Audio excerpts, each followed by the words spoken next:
Monsters infiltrated the world, causing it to succumb to despair. People fought until their last breath to safeguard the place they called home. Among those brave souls was the protagonist of this story, Carcelian Levandian, who fought against the menace just as viciously. Many years passed with him battling countless monsters, relentlessly piling up dead bodies with the only blade he had, and not an ounce of fear in his heart. Then finally, a day came when he fought Aaron's brother from another mother. That bastard was one tough nut to crack. The battle was brutal, but he eventually took down the piece of shit. In the aftermath of the battle, he too succumbed to death. But fate had other plans. With his soul drifting through this endless void, he met a human boy hailing from some planet known as Earth. The boy's name was Seo Dojin, who was on the brink of death for some unknown reason. Before dying, he wanted to make a simple request to Vandayan, who immediately refused even before listening to what this boy wanted to say. After all, bro just wanted to die peacefully. He was done with all the shit. He lost his country to the monsters, lost his loved ones, and eventually died a dog's death. While this boy, Seo Dojin, didn't really want to live either, he desperately wanted his family to have a good life. Well, it seems like Vandayan is finally ready to listen to this dude's request. The boy lights up like a kid in a candy store and musters up the courage to say he wants his family to live peacefully. And so, our boy gladly takes on the job to protect this boy's family, and finds himself on Earth. Now rocking the body of that teenage boy Dojin, our guy is on a mission to infiltrate Namsan Gate, which is ranked C for obvious reasons. Only registered heroes are allowed to enter, so the automated machine keeps blaring at him to scan his ID card, which our guy obviously doesn't have. He simply crashes through the guarded and authorized building to enter the gate, triggering the security alarm blaring about the infiltration. Once inside, he starts walking around trying to find monsters to smash. That's when he stumbles across a party of heroes, folks who have official licenses and permission to be there. They assume our boy is someone who got lost and offer to show him the way out, especially since they're heading for the exit too. Dojin stays silent, giving off a weird vibe. Even these heroes can tell something's off. He's wearing casual clothes and doesn't look like a hero at all. Sure, porters nowadays dress more casually, but our boy's outfit is way too simple for its own good. And what's up with that bag on his back? For all they know, he's probably just a clueless porter who got abandoned by the party he originally came with. Then again, they're not so sure. Dojun finally speaks up, acknowledging why they're feeling super skeptical, but makes it clear he came here on his own without any hero's party. Hearing this, one of the heroes sighs, understanding the reason behind our boy's presence. He has seen plenty of cases where people catch a hard boner to become a hero and hunt monsters after watching some flashy TV commercials. But that burst of motivation can get someone killed real fast if they barge into gates recklessly without going through legal procedures. First, you need to get officially certified as a hero. Then you go through training and testing. Not to mention, this gate is C rank for a reason. If you're a rookie just starting your career, you better go find an F rank gate before you lose your life for real. After listening to this dude yapping and generously handing out advice no one asked for, Dojin makes it abundantly clear he doesn't need shit. Naturally, the crew of heroes is bewildered by this kid clapping back with such a cold tone. After all, they were just trying to help. So they get a bit pissed, but the leader tells his comrades to hold their horses. If the guy doesn't want help, then fine, leave him be. The leader is confident this kid will eventually learn the hard way why you don't cover your ears when someone wise is talking. They hope he finds out just how unforgiving these gates are, unlike the TV shows that glamorize being a hero like it's the second coming of Christ. Soon enough, Dojin finally comes across a giant troll staring him down, ready to eat him alive. The monster unleashes an attack, only to miss and hit the ground. Bro moved so fast the troll couldn't even process what the hell happened. Then he balls up his fist and delivers a devastating punch, hard enough to blow the orc's face clean off. It's basically something out of One Punch Man, or Omni-Man on a killing spree. Now that the monster's out of the picture, here comes the juicy part. Time to loot, baby. First, he grabs the sword that bastard was carrying. Then he uses that same sword to dig further into the monster's body and extracts a shiny gemstone. It's actually a low-grade magic stone, so insignificant that Dojin never even bothered with them before in his previous life. But since he's broke right now, he's got no choice. Suddenly more monsters swarm the area, pissed after seeing their buddy decapitated. Dojin turns around and chucks the gemstone so fast it literally blows one of their heads clean off. The other two dumbasses charge in like they've got some death wish they want fulfilled. Well, Dojin's more than happy to grant it. While he's wreaking havoc, we cut back to the crew of heroes trudging through this monster-infested territory. Currently, their minds are still stuck on the encounter they had with that young man. The orange-haired woman is actually worried about Dojin's well-being, fearing he might end up dead. But the leader of the pack assures her that's highly unlikely. If he is some unauthorized guy who barged into the gate, agents from the control center will find him soon enough. Those agents on missions are always B rank or above. And since this gate is C rank, there's no way in hell he's dying here. As long as the kid steers clear of recklessly rushing at monsters, he's got no chance of losing his life. The Baldy agrees with his leader's assessment. He's pretty sure the arrogant brat must be trembling in fear, waiting for the agents to save his ass from doom. Well, the story is pretty much the opposite. It's our guy who's literally making these plus-sized sandbags shake in fear. One punch and the prey is down. He's so fast they can't even touch him, let alone crush him under the weight of their blades. He appears right behind one of the dumbasses and delivers a kick so hard it demolishes the guy's head. With all the suckers down, he grabs one of their swords and proceeds to harvest the sweet magic stones all for himself. After a while, he's done stuffing his bag and ready to leave. Though honestly, he's pretty disappointed with today's grind. It's basically dead weight in his bag, all those low-grade gems. Right then, one of the agent guys finally spots him and calls out to his buddies. Before our guy can fully turn, those suited men give him a tough stare down. First, they explain they're from the gate control center and suggest he show his hero registration card. If he's unregistered, he has to come to the control center with them. Our guy isn't sure about that, which makes the suited dude tense up even more and get colder, insisting he cooperate and follow the proper procedures. The only response the suits get is annoyance etched all over our guy's face, and all this unnecessary drama killing his mood. Then again, bro ain't got the energy to argue. He just turns to leave. Since words aren't working, the suits threaten handcuffs if he refuses to comply. Physical force may be used if necessary. One of the more impatient ones dares to grab our guy's hand and threatens him with the injuries he'll sustain if he refuses to cooperate. What's worse, all responsibility will be on his shoulders. So it's everyone's best interest to solve things with words, not violence. Seems like Dojin's done with all the yapping, so he grabs that bastard's hand back and warns him to stop sticking out like a thorn in his path. This chilling warning makes the poor suit guy instinctively scared. A chill runs down his spine. The other two bastards pull out their magic-infused batons. They're actually grade 4 magic staffs, powerful enough to subdue an orc. But they don't have enough power to hurt our guy physically. So he aggressively twists the bastard's hand, making him whine like the whiny bitch he is. Bro then issues a final warning. They better leave now if they don't want to lose the last shred of dignity they have left. Eventually, duty-bound suits are forced to retaliate with violence.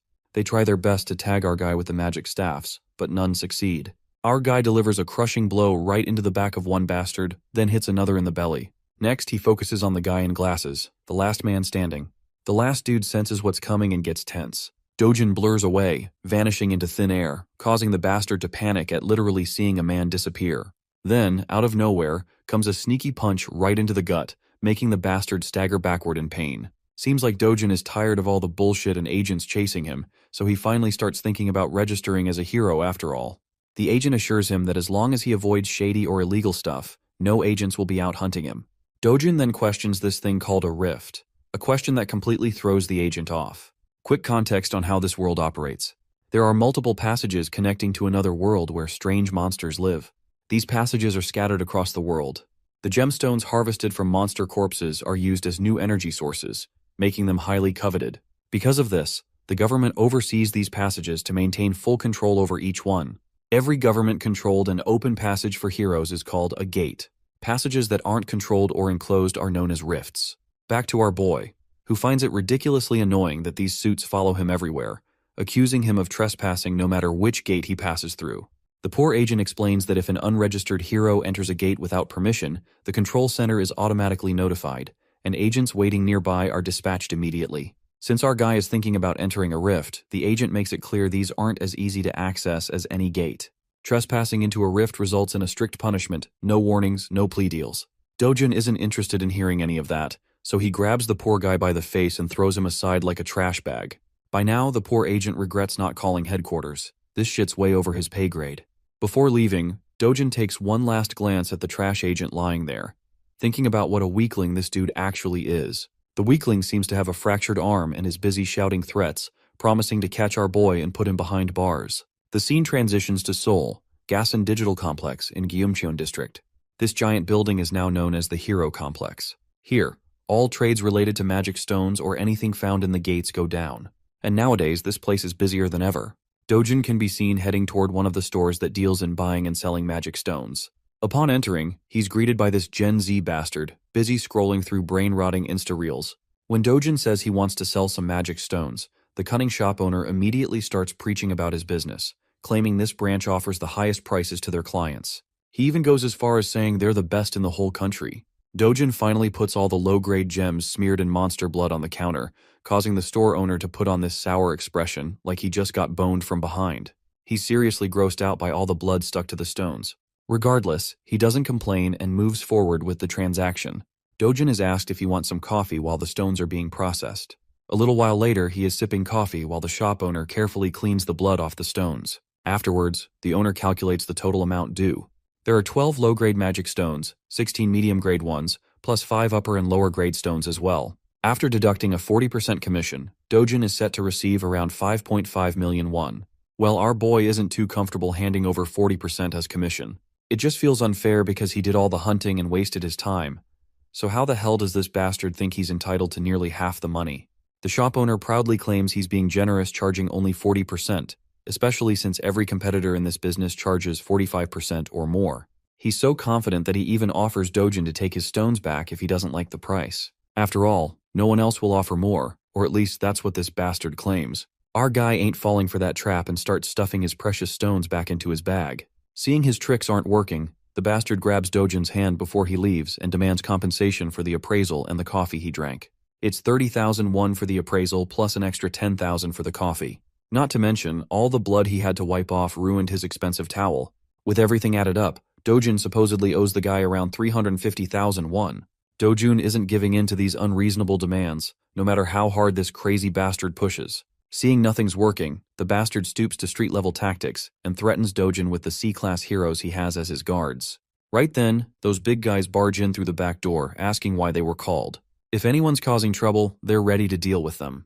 Dojin in response shoots a sharp glare at the bastard, who stares right back with the same intensity. A while passes, and the scene cuts to the terrified, sweaty face of the shop owner, who had been acting cocky like he was the main character. But he got a reality check when Dojin took down his 3 pigs, without breaking a sweat, making it clear who the real MC is. My guy then walks up to the counter and smoothly negotiates the commission down to 1%, no questions asked. We all know there's no arguing when someone like Dojin is staring straight into your soul like that. So the deal goes through, and Dojin walks out with a fat stack of cash for the haul he collected with his sweat, or rather, his fists. His grandma and sister are both in total awe at the huge amount of money. Grandma even suspects Dojin is pulling a fast one with fake bills. But the guy quickly clears that up, saying the money came from lending cash to a friend who started a business that ended up doing really well. Grandma isn't sure if her grandson even has a friend like that. He tries to convince Grandma with another lie that it was a childhood friend. Eventually, Grandma stops asking questions, at least the big ones. Meanwhile, Dojin's sister is super proud of her big brother for making their family rich. The doting brother pats her and gives her hope about the luxury life they'll be living from now on. The little girl just jumps around happy to be rich. Watching her so happy, Dojin realizes he's actually making progress fulfilling a promise he once made. He remembers the words of the owner of the body he's possessing, whose one dying wish was for his grandma and his half-sister Yunyoung to live safe and happy lives. That poor guy disappeared right before Dojin could say anything, and when he woke up, he had become Seo Dojin. Now his only mission is to make sure this little family lives safely and comfortably. For that, he wants to buy the safest house in Korea, which currently costs 110 billion won.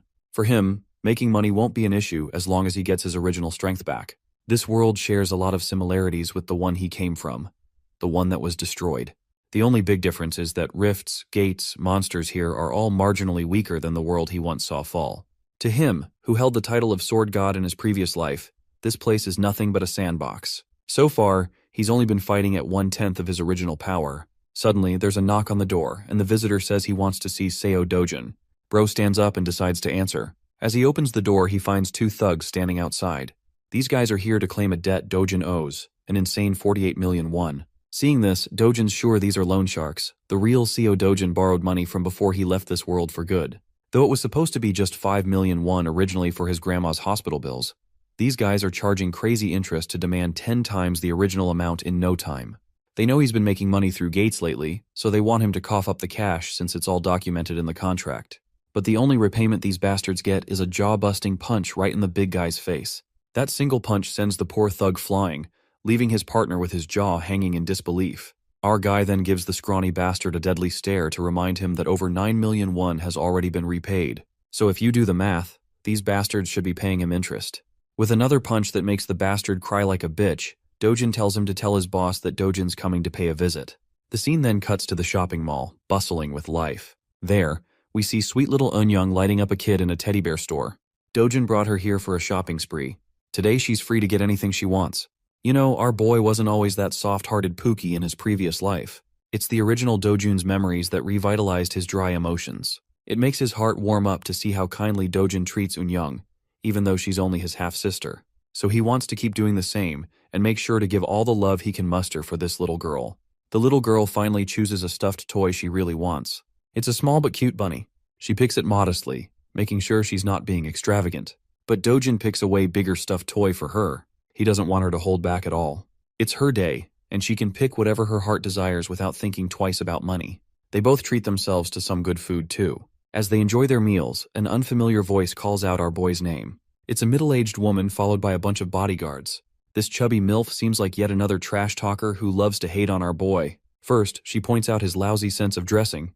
Then she questions the girl sitting next to him. She's bold enough to throw a jab, saying he must have knocked someone up and had this girl, just like how his mother brought him to this world. Of course, these sharp jabs infuriate our boy beyond anything. Meanwhile, the little girl has no clue who this lady is or why she's trash-talking so casually. This MILF then promptly turns her attention to the girl and asks her name. The girl introduces herself as Lee Eunyoung, which makes this trash MILF realize she's Dojin's sister. Out of habit, the woman throws a jab at her clothes too, calling her a mess. This bitch isn't sparing her deceased mother either. And all of this is just getting on our boy's nerves real bad. But for some reason, he's holding it all in, not trying to get aggressive with her provocations. Even this MILF is pretty astonished at how Dojin is keeping his composure, not falling for her traps. So this bitch decides to go one step further. This fat piece of work is bold enough to ask a child the meaning of harlot. Well, that's the last straw. Dojin snaps and calls her an ugly woman who belongs to a tribe of orcs.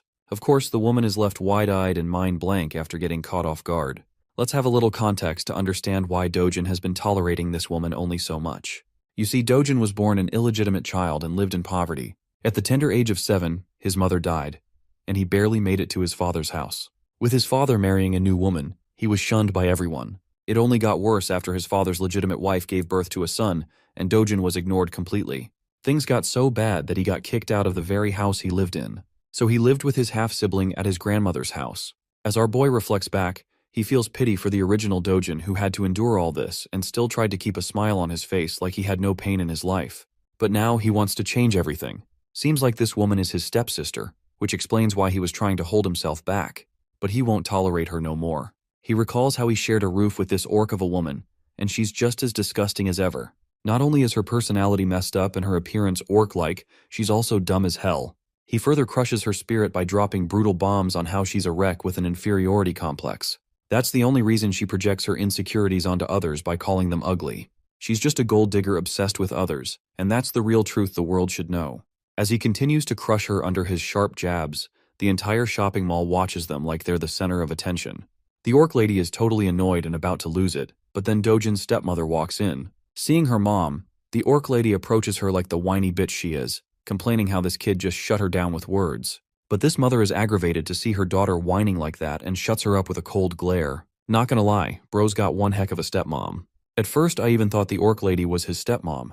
The hot mama turns her attention to our boy and greets him with utmost grace. She's inviting him to come back home and hang out for some fun.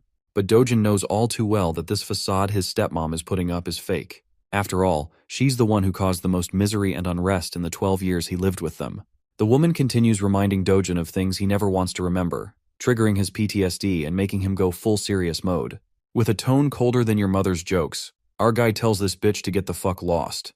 That's a major slap to her dignity, being shit-talked by someone younger than her. She just twirls around and leaves with the last bit of dignity she has left. For real though, she wasn't expecting him to clap back so sharply. She's left wondering if he's the same guy who would just lower his head even when she slapped him for no reason. Her bitch of a daughter follows along, with their bodyguards also following the both ladies. Honestly, these guards played the perfect role of mannequins in this ordeal. Let's shift our attention to our boy. Seems like these two girls totally ruined the time our duo was having. So our boy decides to be on his way too. The way he reacted to his stepfamily was intentional. He wanted to make one thing clear. The Seo Dojin who couldn't even speak up for himself is gone. It's high time his trash family realizes that. We then cut to a Mercedes zooming down the road. Inside the car, we see both the trash mother and daughter. The daughter is pissed at her mom for just walking out quietly instead of putting Dojin in his place. As she vents her frustration and curses our boy for the humiliation they suffered, the mother orders her manager to answer why Dojin is still alive. While Baldy has no clue how this dude is alive, it doesn't match the reports. The woman blares at the top of her lungs about the bullshit this man is spouting. How the heck could he be alive if they made sure the job was done and clear? The poor guy assures her he'll look into the matter again and make sure this time the job is executed properly. Meanwhile, the trash daughter has no clue what her shady mother has been plotting all along. She's rattled hearing talk about killing and dying. Eventually, the mom poses a question to her daughter, wondering if she has feelings for Dojin. This catches the fat pig off guard, making her blush and flustered. Actually, she's worried about Dojin dying because if grandpa or dad find out, they're gonna be in serious trouble. The mother grabs her daughter by the mouth hard enough and drills her to stay the hell away from her business. The mother is dead set on claiming Dojin's life, with no plan to spare him, especially not after how he dared to talk back to her. Getting rid of him is the best revenge she can think of. A decade ago, the world took a turn to chaos with the appearance of the Rift. This terrifying dimension gave birth to monsters, spawning from the portal, armed with the objective of slaughtering humans upon sight. Their terror didn't stop. It was ceaseless, and eventually demolished the world, scarring it with destroyed cities engulfed in flames. However, just like the appearance of the dark forces, there came the emergence of the light in the form of valiant warriors called the Heroes. With their emergence, the first discovery of mana stones was made from the dead bodies of the defeated monsters. Back to the present. Dojin's going somewhere, reflecting how mana stones quickly shifted the world's dependence from traditional energy sources. Because of their key role, countries decided to center their attention towards the emerging rifts, basically claiming priority over them so they could extract resources. With the current state of the world in motion, all of its industrialization is completely reliant on the concept of gates and the dependence of heroes. And because of that, the profession that can be classified as a hero reaps high rewards. A consistent high salary can only be achieved via becoming a proper hero. Dojin's arrived at his destination, and it's actually the Yongdongpo HCS capital establishment. I know that's a mouthful, but you guys will see why he's come here soon. He finds himself entering the building, and upon first glance, the boss and his clowns look like your average run-of-the-mill thugs who want to scare people with their ugly faces. But Dojin is pretty chill about the situation. The boss puts out his cigarette and points out our boy's audacity to not only beat the crap out of his goons, but also to show his face at the door. It really shows that Dojin really doesn't give a flying fudge about anyone. He cleverly tells the organization's owner that, in reality, it's actually Dojin himself who found himself at a real loss. That statement is ridiculous from the point of the view of the boss, so he seeks clarification on what our guy means.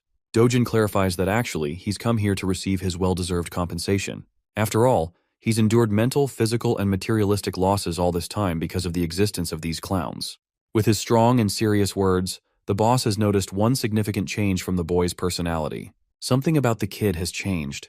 He's no longer the soft-spoken spirit or the gentle person he was. Then there's the added evidence that this same kid destroyed the lackeys he sent to his door. All things considered, the boss's leading suspicion is that Seo Dojin must have experienced a unique kind of awakening throughout his experiences in the gate. Despite knowing this, Dude still decides to act arrogant and tells Dojin that his newfound confidence because of his awakening will become his own undoing. The hypocrite calls our boy for being overconfident in his abilities, and to back up his claims, he brings over a bunch of grumpy men to intimidate him. Of course, he can pack all the muscle he needs, but to the experience of the sword god, they're practically insects in comparison. The boss is talking out of his ass and states that even those awakened people end up getting killed like deadweight and low-class heroes in the end. The funniest part? Bro is under the assumption that Seo Dojin is nothing beyond the level of a D-class hero, and that his organization can easily stomp on someone as weak as that. Meanwhile, Dojin is just chilling on the sofa in the background while 5 guys are staring him down. Without showing even a hint of amusement, he orders the boss to sit the heck back down. The boss is astonished to hear him continue to speak in his previous tone, while Dojin emphasizes with a serious face that he's not done talking. Hearing him say something like that, one of the guys decides to get his balls tripped up and challenges Dojin. Amusingly enough, our boy happily takes off his glasses, adding more to his confusion. And then he hammers a Mike Tyson ballistic universal machine gun rocket punch 9000 in his damn face. The dude is sent flying from the impact while his friends are at a loss for words. But that's not all, because the beating is shared among the group as Dojin knocks down another one. Keep in mind that while he's beating their asses, he's calmly making his points too, sharing his knowledge of the boss's secret shady business underneath the cover of a money-lending business. Dojin aims to punch down an orange-haired punk and proves his knowledge of the counterfeit identification business he pulls. Having landed his punch, he tells the boss that he's in search of a hero identity to officially register as one and make money. Ducking the strike of the final guy, Dojin returns the blow with triple the love. And that's how he made the entire group sleep with his special sleeping routine. Works 100% of the time. Dojin continues his demands, stating that he's in need of a foolproof identification that doesn't cause any trouble for him in the future. The boss is left starstruck by what happened in the span of a few seconds. Our boy reminds him that he's only got one day to forge the identity for him. Some of the men didn't intervene in the fight, by the way, which is a compliment to the NPCs because they're the type to challenge God while being a level 1 rookie in most stories. The boss is out here tripping for life as he begins to question and assess Dojin's skill level. At the least, this guy appears to be B-class in strength. Bro is so lost in his thoughts that he has to be reminded by the kid to snap out of it. He happily accepts the job too. Finally, Dojin grabs his shoulder politely and contrasts it with an intimidating expression on his face. He wants to know if Hong Heeju, his stepmother, ordered a hit on him. Of course, this is actually pretty much the case, evidenced by the conversation she had with her daughter and assistant earlier. The boss is at a loss for words until Dojin forces his grip so hard that the guy yelps in pain. Even his scrubs are looking helpless for their boss. I have to say they should really change their barbers too. Anyway, the boss breaks down and reveals her heinous strategy. This cruel scheming woman actually wanted to suck the life out of Dojin's bank account, forcing him to so much financial instability that he doesn't have any other way but to take his own life to escape from it. Now that is a definition of an evil fucking plan, especially towards your son, even if cast away. Those were her orders. Dojin hears this, and after enough of his begging and crying, he lets the man free, questioning if that's also one of the reasons they locked him inside the gate. The boss turns into an innocent little guy who had nothing to do with that incident, even going as far as to reveal that he wouldn't get paid for the execution if he died inside the gate. That's probably one plausible reason why he couldn't have done something like that, and it already has Dojin thinking. He utters the words Kang Cholwoo, which is actually the name of the guy who brought him to the gate in the first place. Effectively, Dojin wants to know every last piece of information of the guy until tomorrow.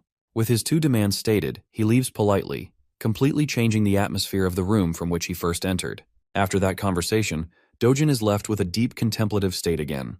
The real Seo Dojin only had one desire. He wanted to protect his little sister and his beloved grandmother no matter what. On top of everything that happened, it just adds another layer of misery and shows the kind of life the poor kid had to endure while being helpless. But not to worry, because the sword god is ready to do what he must in order to set the record straight. The following day, guess what? Our boy's officially registered. And he's also got a B rank rating, which is convenient, unlike all the other stories where the main character just has to be at the lowest possible rank for style points. Tapping the card on the machine, he proves the card's legitimacy because it recognizes his identity into the system. However, it warns him that the rank is still lower than the dangerous quest he's about to take. This is actually pretty annoying to our boy, who thinks that maybe he should have peeved the bastard to assign him a higher rank so that he couldn't run into these problems. Despite the system's repetitive warnings not to enter the gate far above his level, Dojin doesn't give a damn and goes anyway. Let's talk about the specifics of the Night Island gate.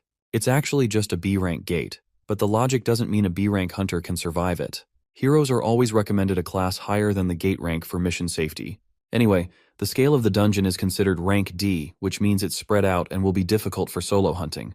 The good thing, however, is that it's in the form of tunnels, which means to some capacity, solo hunting won't be that hard for him this time. Because of the gate's scale, it is highly recommended that an A-rank hero take on the task.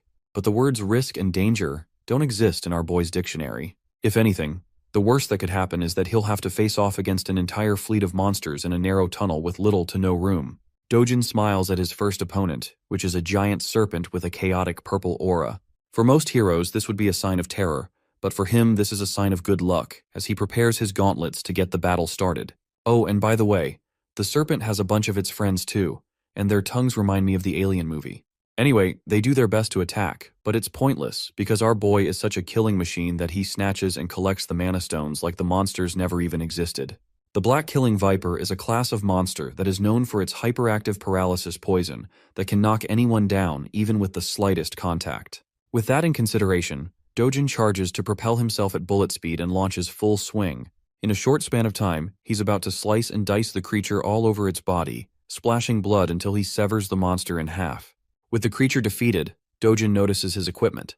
The gloves he purchased are ensuring the poison doesn't get in contact with him, and for the price of 300,000 won, they're holding their ground. Returning to the hunting session, Dojin turns his attention to 4 more of these ugly limbless lizards and begins blasting right through their heads with his powerful speed. More and more blood splashes out until the vipers are sent to the afterlife. Dojin stands there, busy searching for a bunch of magic stones by clawing from the monster's flesh. To his disappointment, there isn't any magic stone around. But this is according to the rules of the previous or the original world, and in that, these monsters only have a drop rate of 3% for mana stones. This means that he's got to hunt down at least hundreds of them for good loot. Walking his way along, he discovers Mr. Bonehead. You might be thinking it's the boss, but Dojin's got a different opinion, and as he asks the oversized serpent if he's the boss monster, because definitely the snake will answer like a good friend. Anyway, Dojin thinks it's a good thing this big guy appeared because he won't have to worry about getting lost anymore. Spiraling into an immediate strike, he plans to end the battle quickly to return home.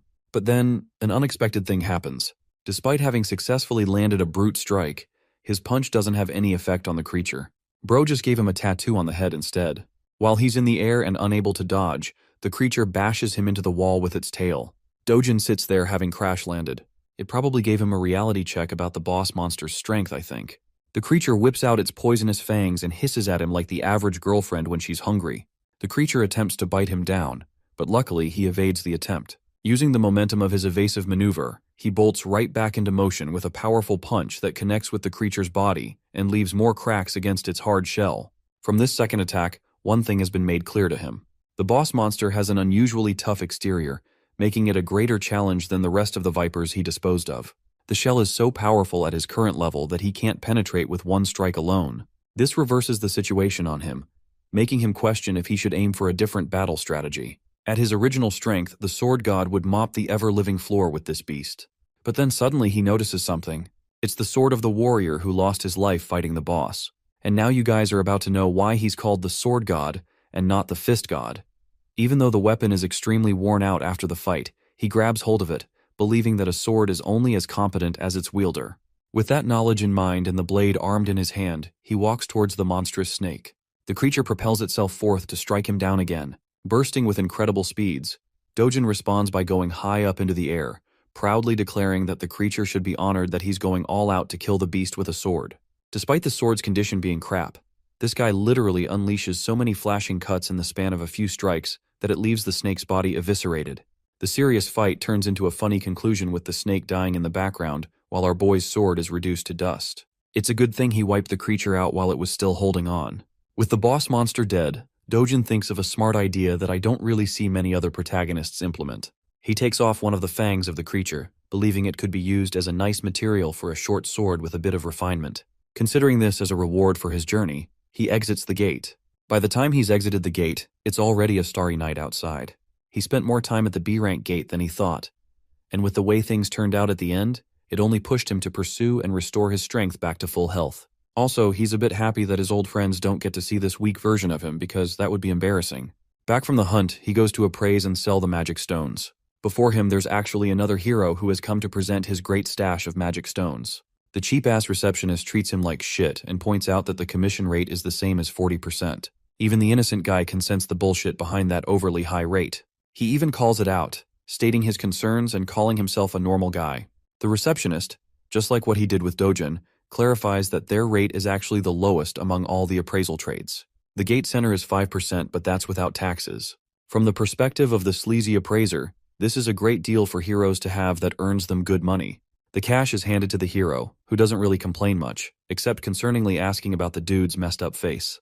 The funny thing is how this guy is still repeating the same script even after getting his face bashed in. Bro plays it off, stating that a psychopath first obliterated his guards, and then he left him with this treatment. The hero thinks it's actually the fault of the receptionist for keeping low-ranking guards around at the C-rank level. After all, rank isn't the only thing that matters in their world. Skill plays a huge role too. Rank is actually a false representation of one's abilities and only updated to keep the system intact. The hero is wise to mention that the people of the same rank have a huge variance in skills and abilities, so they can't all be treated the same. Then there's also a difference between a lame watchguard who sits all day guarding the shop and a hero out there who is actively hunting down beasts for a living. Even though this guy is actually giving him some solid advice, the joker of a receptionist just wants him to stop yapping and leave already, which he does, offering to help the little dude out if he ever needs something. As he's leaving, our boy walks right past the guy, looking as cold as ever. Upon seeing him at once, the receptionist flinches and bugs the F out. He points at Dojin, shouting that this is the psychopath that made a mess out of him. Turning back to face them both, the hero is actually pretty impressed. He notices our boy's lean physique for his height. Still, the fact that he made a mess of the guards here spirals the man to gear up for a fight, questioning if he's the troublemaker. The one thing I like about this guy is that he isn't offended for petty reasons. He actually believes that Dojin is misusing his powers as a hero by bullying civilians in his normal life. Of course, it couldn't be further from the truth since he only knows one side of the story, but it's still quite interesting to see realistic characters. The receptionist is enjoying the scene, knowing that this guy is actually a 7-year-old veteran hero. If something happens to him here, the guy has plenty of connections he can abuse by giving them Dojin's name. Without really giving a damn about who he is, our boy turns back and simply tells the boomer to piss off. This only spirals the guy into being provoked, because all of a sudden now it's really looking like he's being an asshole. Dojin asks if the guy is looking to exact revenge on him. Hearing those words, the veteran hero is provoked. However, being the responsible hero that he is, and from the experience he has, he knows that it is unwise to take battles against other heroes as it almost always results in deaths. It's actually an even higher rate of death than a fight against monsters. Recalling that fact, Bro literally chills out and turns his back, leaving the receptionist at a loss for words.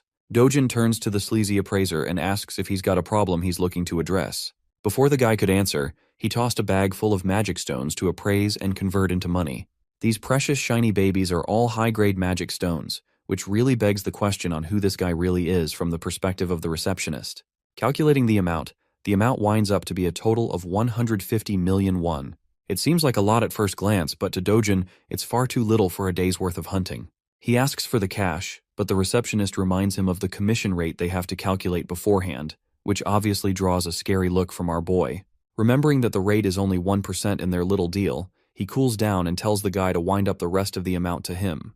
Now, inside the mind of the hilarious appraiser, he wants to beat the shit out of the guy for having so much audacity, but it's only in his imagination that he can do that. Speaking of which, the receptionist expresses that there has to be approval from upper management for an amount this huge. Without wasting another breath, Dojin demands that he get the approval right this instance. So the guy quickly phones his boss, whispering the details of their situation. But before he can smoothly wind up a deal, Dojin snatches the phone and directly tells the boss to hurry up with the payment. The boss is okay with doing so, but he just wants the phone to be handed back to the employee. Returning it with pleasure, Dojin accidentally, or should I say intentionally, smashes the phone into the wall. The employee is shivering at the sight of his smashed device, as Dojin instructs him to quickly prepare the money now that things are cleared up. And that's how the receptionist prepared numerous bags full of cash for the transaction. By the end, the guy is left devastated at being forced in such a way. Maybe you guys feel pity for him, but remember, he continues to scam nearly half the amount that ordinary heroes earn after risking their lives. He's a scumbag. 10 minutes passed and the boss quickly found himself at his store, enraged at why his employee wasn't picking up the phone. The hilarious part is that the receptionist throws in the towel and embraces an immediate resignation. The boss then sees the guy's phone smashed into the wall, giving him a good idea of what went down. Seeing this, he pulls out his phone to call Juyeon, requesting that she come here at once. Juyeon appears to be a famous young woman donning beautiful purplish-pink hair. She's so recognizable in public that people are celebrating her name as Hyun Juyeon and treating her like a celebrity. Not to mention that she looks dope as hell with that outfit. She arrives at the store and stuns the receptionist with her presence, giving him a nice greeting with a smile. There's a big reason why everyone's making a big fuss about her. She's the country's 4th S-rank hero in the lineup, nothing short of amazing. People have sprouted rumors that she's the niece of the boss, but then it makes him question what she's doing here. Confirming the claims, Juyeon expresses that she was called here on behalf of her uncle's request to take care of a reckless hero. Intrigued about the situation, the stylish S-ranker sits down, ready to hear what's going on. In the next scene, we can find our boy with his absolutely ripped body meditating out in the sun. It's true that he's been hunting for a whole day, and yet the rewards he reaped from it weren't amazing at all. With the way things are going, he's worried about the future. First and foremostly, he needs to get to a level where he can clear S-rank gates on his own. That means he has to train to restore his original strength. You heard that right, boys. It's training arc time. Dojin's biggest challenge in this current life is that unlike the previous world, the mana density of this one is thin. That means that even if he does his best to gather mana with his current rate, it will take 3 years at the minimum to come close to his original strength. Even more if things get rough. On the bright side, he could aim for better equipment for battle. But the issue is, even the most terrible equipment easily runs for hundreds of millions, so that would be wasting money. Suddenly, a chill runs down his spine as he senses the presence of someone dangerous. Fixating his sight on Yunyang, he grabs the little girl at full speed and demands that everyone go inside quickly. Back inside, he shuts the room down while his grandma eagerly questions what's going on. The entire structure shakes with a loud quake, making his grandmother flinch and question in terror if they're having an earthquake. Little Yunyang is in a state of panic, but the truth is something only our boy knows. This isn't just an earthquake, it's something else. Dojin senses the sharp and violent energy outside. A rift has just cleaved open into their world, and it just so happens to have manifested on top of their house. Rushing to take care of the problem, he tells his loved ones to stay inside as the situation outside is dangerous for them. At full speed, he cuts into the entrance of the rift, where the last thing he hears is the cries of his grandma and his sister calling out his name. The scene switches to the Seoul Hero Association, where its members are made immediately alert at the sudden emergence of a rift on top of the Mapo region. It appeared after 63 days of the last emergence. Realizing that the White Lion Guild is the closest to Mapo, the manager wants his staff to contact the guild at once and alert the nearby heroes to join in to control the situation. Upon closer inspection of the rift's exact location, he discovers that the rift appeared on top of a residential home. This is a tricky situation even for them, because if on the off chance a civilian enters the rift, they're practically guaranteed their demise. Not to mention that the rift won't allow anyone else to enter after that. And if the person inside dies, it will send out a wave of crashing monsters in 10 days' time, causing chaos and destruction for the people living in the region. The monster wave would become so uncontrollable that Seoul's safety will be fully jeopardized. The manager is curious about the person who interacted and entered the rift. Turns out that they know Seo Dojin has taken action as he's the resident of the home. According to his grandma, he entered the rift to protect his family. From this information, they are under the impression that he's not a hero. And that complicates things because the chances of an ordinary civilian returning from the rift is next to impossible. This causes the entire staff to feel despair and helplessness for the situation, as they can do nothing. In the next scene, we actually find Dojin's pissed-off stepmom annoyed hearing the news of his new awakening. She can't believe her ears. Her assistant reports that while he hasn't officially registered with the Hero Association, they've come to verify that he's indeed now an awakened individual from his last gate experience. This makes her frustrated because Kang Cheolwoo was supposed to finish the job, and instead it only made her target even stronger. Going batshit crazy, she smacks her fist on the table, questioning why the hell they couldn't just manage to kill the guy on their own. The fact that they also took money for executing a failing job is also a reason for her to get angry. Roaring at manager Lee, she declares her frustrations with Kang Cheolwoo by sending him a message. If he doesn't kill Dojin personally, he'll owe her 10 times the amount in return. But to her surprise, her assistant surprisingly reveals that they may not even require contacting the guy anymore, sharing the discovery of the new rift just on top of Dojin's house. Having confirmed that he entered the rift, it's clear-cut that he won't be making out alive. Hong Hee-ju is happy to hear the news and the implication that he won't make it out alive. She calms down, appearing normal for once, and tells the assistant to assess the situation until they get more news. As for our boy, he's just arrived in the rift's domain. It's a forest. In fact, it's the same forest that he once used to enjoy his youth in while resting. The forest of Patiswa is exactly the same in its reconstruction down to the very last details of how he remembers it. Even the rich mana inside carries the same weight. Following the pathway, he smiles at his reunion with the all-powerful world tree. This tree exudes mana in its purest form, the most divine structure and the core of the world's stability. So much so that when the old world fell, it started when this tree was incinerated to the ground, forever tampering with the flow of mana. However, in this rift dimension, the tree is fine and just how he remembers it. Though he's unaware of the cause, one thing is for certain. He has a chance to reclaim the mana he lost by absorbing it from the tree. Meditating underneath the excellent flow of mana, our boy is getting his strength clearer and clearer. He spent more than 3 days sitting exactly like this, forgetting to eat or drink or tend to his bodily needs. 10 whole days passed, and all he could focus was on harmonizing his breathing. By the end of the 10th night, trouble came looking for him and disrupted his meditation. These alien-like creatures are called the Bulkina, and they've come to burn the tree just like how they did it in the past. Only this time, our boy is there to prevent the tragedy from happening again. The creatures lunge forth to attack him while Dojin regrets being unable to have a water element sword to knock them all down with ease.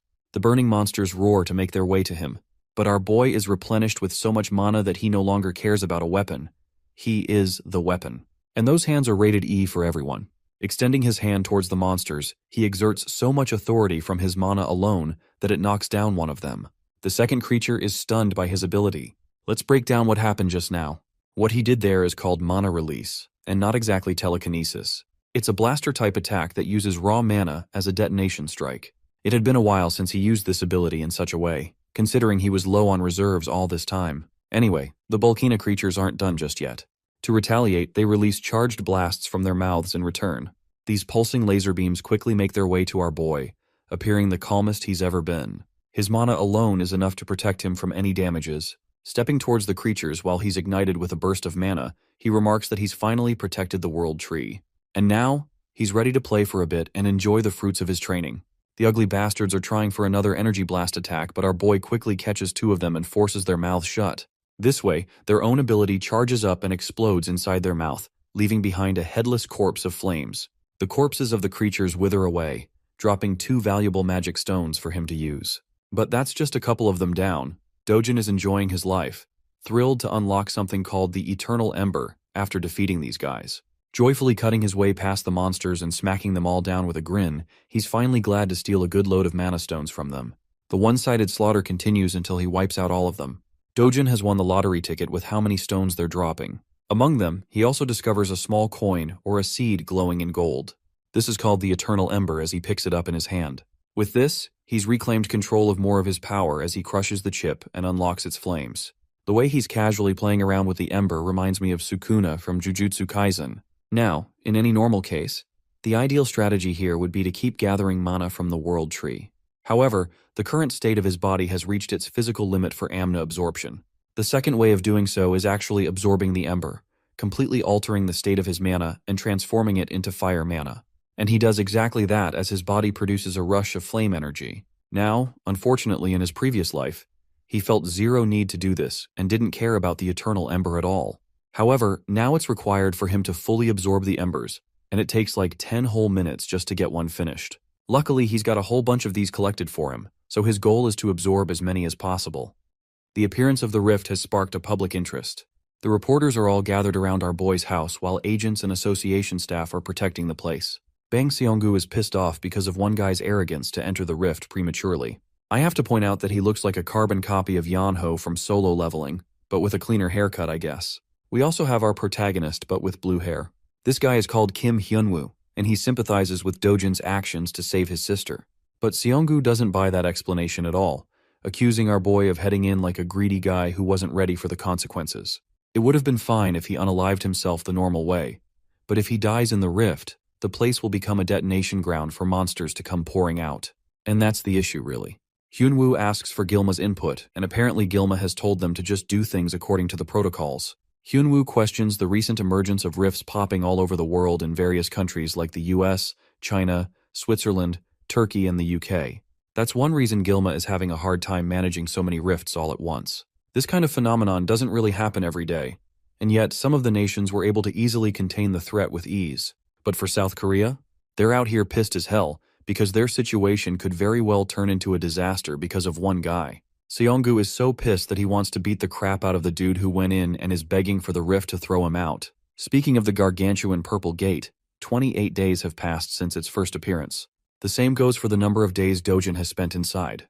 Now, the Hero Association is afraid and has already cautioned the threat as a level 1 wave. Dojin's identity isn't revealed to the world just yet for privacy reasons, but they're calling him Ordinary Person S for now. While the rest of the world is clueless about Dojin's identity, the boss of the money-lending organization catches on quickly and connects the dots. Even his assistant confirms the report to verify the information of his involvement. Kim Myong-gu plays as the right-hand man to the president Hwang Chang-seob. Chang-seob is curious and wants to know Dojin's chances of survival to make out in one piece. Yes, I said the thing. As a ritual of this channel, the One Piece is real. Moving on, the assistant is pretty damn certain that an ordinary person has roughly less than 1% chances of survival. But the mere mention of Dojin being treated as an ordinary person carves an amusing smile on Chang-seob's face. That same regular so-called person put his men in the hospital and gave them bandages for weeks. From the perspective of the world, they're vastly underestimating the abilities of the one civilian that went inside the rift. Now, Chang-seob is also interested in hearing the chances of someone surviving as an awakened individual. For that, his assistant believes that it would ultimately depend on the level of the hero, and it's tough to make a judgment call without accurate information. Even Chang-seob admits that fighting ability is different from pure surviving ability. And then it introduces a whole different level of complications when you're inside a rift of all things. Anyway, one thing is for certain. The bastard hasn't changed his ways. Changseob wants to protect Dojin's family, but not for noble reasons. Nah, this scumbag intends to sell the organs of his loved ones in case he doesn't make it back. And even if he does, he's gonna pin the blame of debt on him for taking care. This guy's the embodiment of a leech. The scene transitions to the mesmerizing world tree. Here, our boy is going full speed into his training arc as his body is now thriving with flame mana. He doesn't even know how much time has passed, but he's been grinding by absorbing hundreds of the firestones. With this, he's acquired so much fire mana that he can use it and manipulate it in any way he deems fit. Not to mention his resistance to the flames has increased as a side effect. Comparing his past self with his current self on the basis of fire attribute alone, he thinks he's surpassed his past self in a small capacity by mastering this ability. Embracing the world tree, he shares a tender moment with it.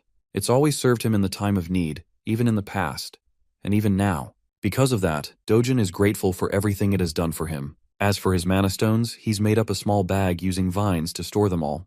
With the stones collected and stashed, Dojin fully understands that he'll probably never get to see the angelic tree again. But even still, he's hoping for their paths to cross if the divine tree ever finds itself in danger, because when that happens, he will be ready to protect it with his life. Now, I don't know about you guys, but I really enjoyed this gentle scene. That night, Dojin finally steps out into the outside world, emerging from the rift as a whole. Luckily, he doesn't sense anyone to be around, suspecting that most people probably thought he already died inside and that a monster wave would pop out at any time. However, he does detect the presence of someone strong nearby. Deciding to chase them down, he rushes to find the source. Shortly afterwards, he stumbles across the two agents. One pissed off and the other relaxed, both Hyunwoo and Seonggu from last time. Now he understands that these guys probably represent the association from their outfit alone, which means in the off chance he gets caught, things will get really problematic. To combat that issue, he whirls up a ball of flame and chucks it into the air with a forceful lunge. That attack winds up finding its way across the building, resulting in a loud explosion upon detonation.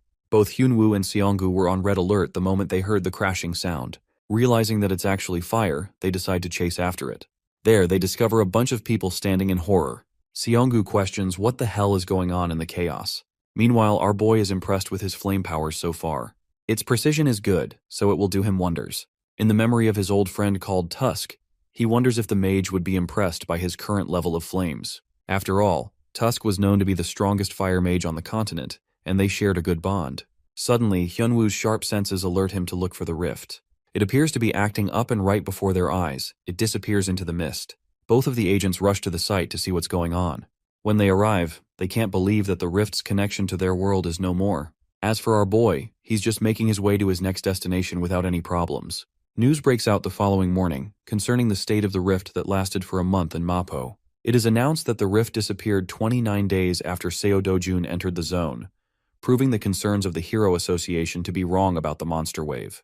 They have no idea about the unexpected disappearance of the rift, and they're currently investigating what went down. They also have trouble dealing with the cause of the fire that broke out at the time of the rift's disappearance in a junkyard. Now, this leads most people to believe that Seo Dojun is dead, and that this is just the consequence of his own actions. Unbeknownst to them, our boy is hidden in plain sight, observing the conflicting opinions of the people as some are sympathizing with the boy who lost his life. Unfortunately, the disappearance of the rift is heartbreaking news for our hero. He's devastated that he can't interact with the world tree anymore. Even though he can't protect the world tree, there is still one other thing he could protect in his life. Which brings us right to the HCS capital again. Inside, the idiots are busy celebrating the death of Dojin, believing that they can easily get rid of the old granny and his sister afterwards. Changseob is just the kind of guy to squeeze people to death after all. One bastard is talking about how they should let the little sister grow up so they can use her in other ways. While they're chatting without policing their own words, a familiar voice greets them and demands for their boss. The scene cuts off right there, and we get to see Changseob humming and going about his day, satisfied that Dojun is finally out of the way and dead for good. His assistant reviews their appointments for today. Apparently he's free for the most part except for a lunch with another CEO. Hearing that, he's happy because tonight he can enjoy partying to his delight at a club under Madam Kang. It's basically senseless chatter, until he steps into the building and as he's climbing stairs, he finds his men being tossed around like playthings. Their blood is splattered around, and the cause of it all is someone he presumed to be dead. Our boy throws him to the ground and tells the filthy Changseob to crawl back to him like a dog. That bone-chilling order from him has the president of the company quivering.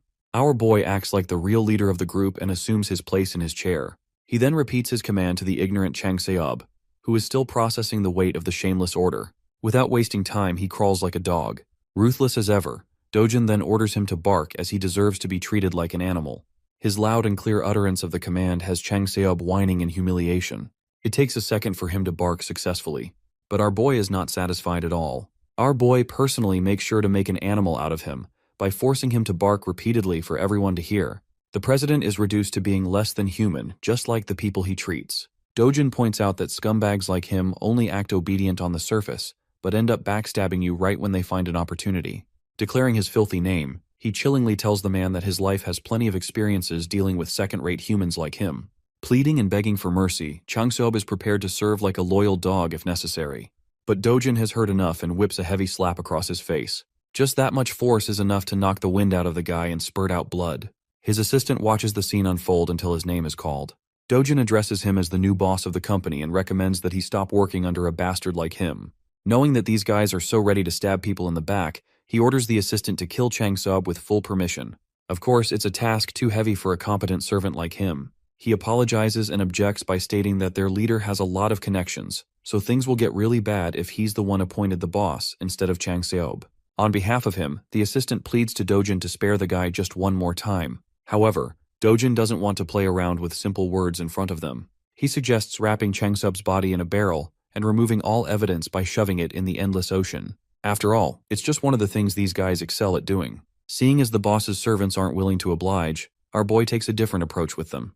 Dojin threatens the entire group that he'll toss everyone in the gate as monster food if they don't carry out this order. Yeah, the mere mention of that has Chang Seob reduced to a pathetic mess. He can't take it anymore and keeps on begging for his life, promising that he won't ever betray and will always serve under Dojin. Now, this puts the hero in a bit of a contemplation. Although he could kill off Chang Seob right here and get rid of all his issues, something about him has changed in this life. Admitting it himself, Dojin has grown softer compared to his merciless past self. So this time he agrees, offering the guy a hand. I just know Chang Seob is about to become religious as heck after this, praying to God that he doesn't get on Dojin's nerves again. He goes on to shake the hero's hand, promising to serve unconditionally from now on. But wait, something is strange. Why is his hand engulfed in steaming hot flames? Yes, though Dojin has gotten soft, he's still ruthless. Looking at the man dead in the eye, he reminds the scumbag that it's his final chance indeed. Dojin then proceeds to rip his hand off clean, reducing it to a charred paste. By the end of the meeting, he walks away, ignoring the agonizing cries of the president. He does leave them with a final warning.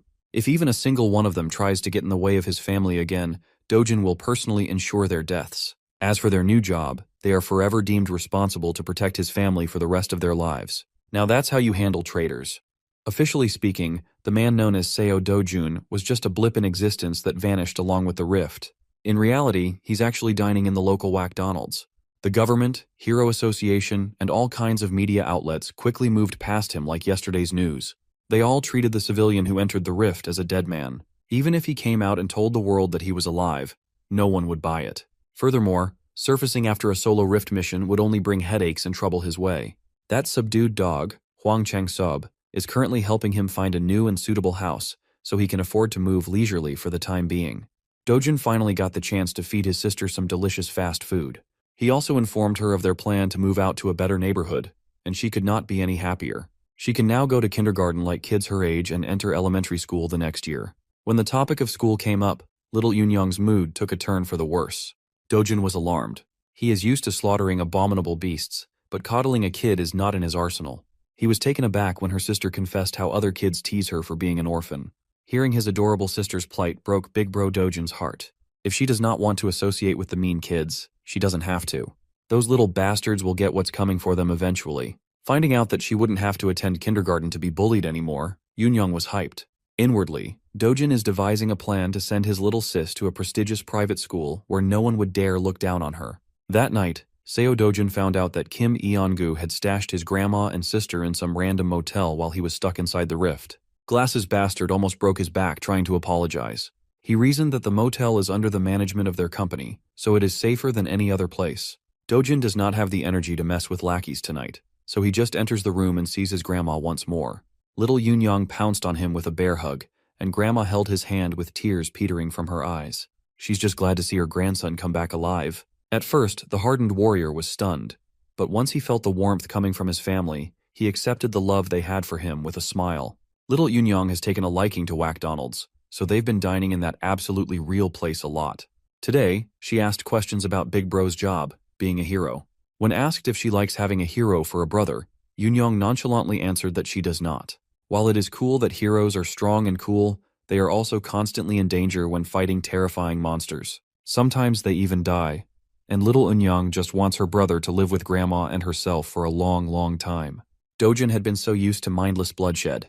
Having someone worried about his well-being is quite a new feeling for him. In the harsh world of the past, he was the last human survivor. He fought monsters and creatures beyond your wildest dreams. In the process, he lost a lot of things. Now that he's given a second chance in a different world, something incredibly precious has appeared by his side. Feelings he had long forgotten are coming back to the surface. In this world, maybe he can live happily. Maybe he can just live a quiet life with joy and love. While he was feeling fuzzy and warm on the inside, Korea's Hero Association was in shambles. Taewang, founder of the Korea Hero Association and director of the World Hero Federation, has been stressing over the recent rift incident, or the lack thereof.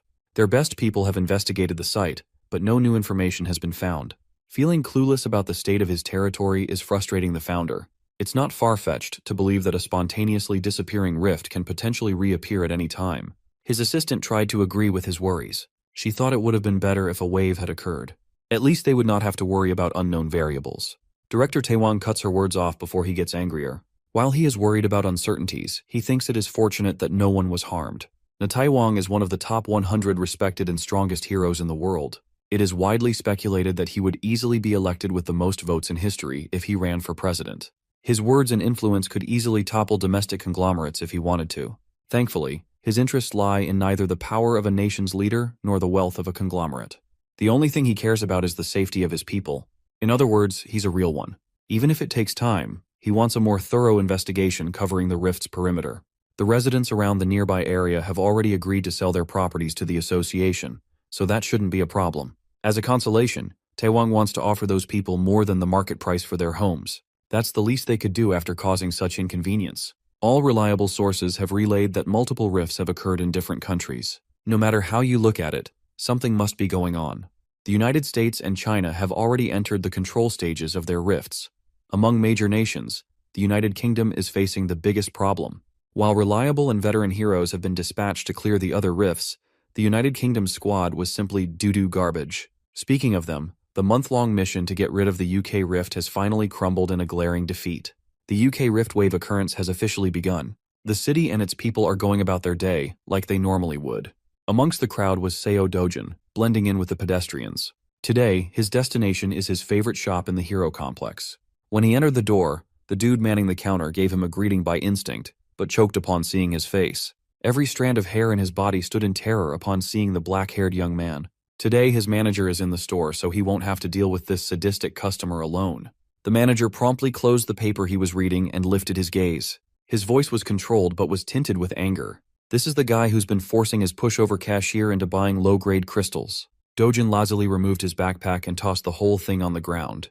It's actually good that the manager is here, so the sale of his magic crystals would proceed faster. Mr. Manager expected another batch of low-grade crystals to spill on the floor. He's not interested in such small-time business. Dojun does not like being turned away when all he wants is fair trade.